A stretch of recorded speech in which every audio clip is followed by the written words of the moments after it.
The Thrust SSC team are back and trying to smash their land speed record.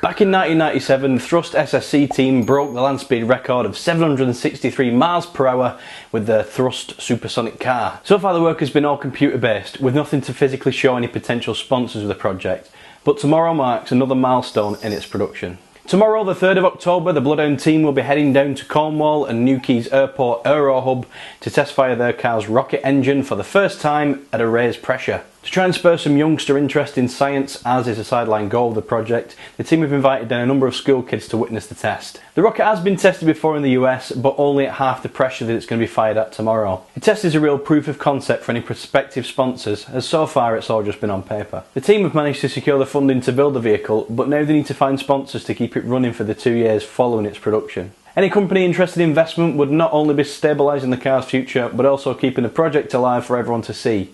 The idea is to keep younger kids interested in science, maths and technology by giving them something awesome to sink their teeth into. Powering the car to a whopping 1,000 miles per hour will be 3 engines. The first being the high-powered jet engine that drives a Eurofighter Typhoon, shortly followed by a heroic shunt from the hybrid rocket system that they'll be testing tomorrow. And the third and final engine is remarkably a Cosworth F1 V8 engine, but strangely enough it's got nothing to do with the drive of the vehicle.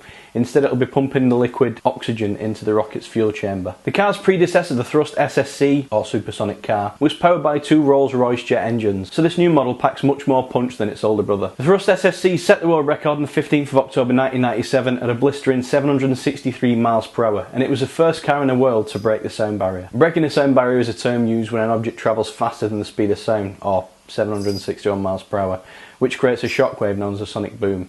I'll make a foundations video on this soon and explain it further. The Bloodhound team expect to have the car up and running by this time next year, when they'll be driving it in South Africa. So, good luck with the test tomorrow, lads. Hope everything goes alright. Next up in this week's news, a rather sad story concerning one of Earth's most famous natural heritage sites, the Great Barrier Reef. An ongoing study has revealed that one of the world's favourite natural wonders has lost more than half of its coral over the past 27 years. Corals, as you may be surprised to find out, are actually a form of marine animal. They live in these huge colonies of single individual polyps and secrete a rock-hard substance known as calcium carbonate for protection. It's also found in eggshells, snail shells and, rather strangely, broccoli. This calcium carbonate covers most of their being, which is why they're often mistaken as mere rocks. The falling numbers has been attributed to things like storms and the rising population of the coral-munching crown-of-thorns starfish in the area. Thankfully, the coral could recover from the onslaught if water quality is improved, as at the moment there's a lot of agricultural runoff that's spilling into the sea for the reef-facing coast, which is causing algae to grow that in turn the baby starfish then strive on. The recovery could take around 20 to 30 years, but controlling the numbers of the starfish would be the first step to ensuring a future for this natural wonder.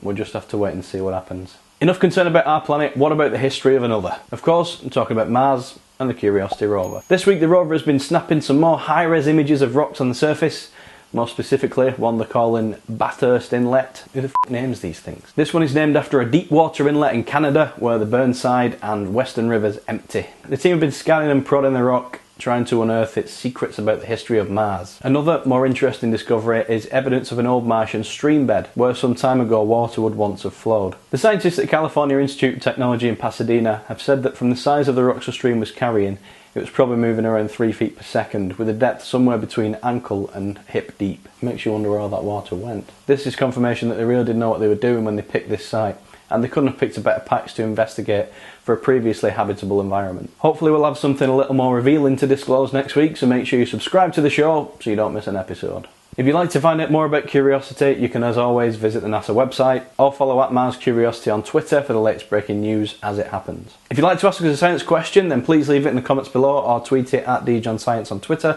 or leave it on the Facebook page and we'll answer it in next week's video. Thanks for watching this week's episode of Deej on Science. I'll see you next week.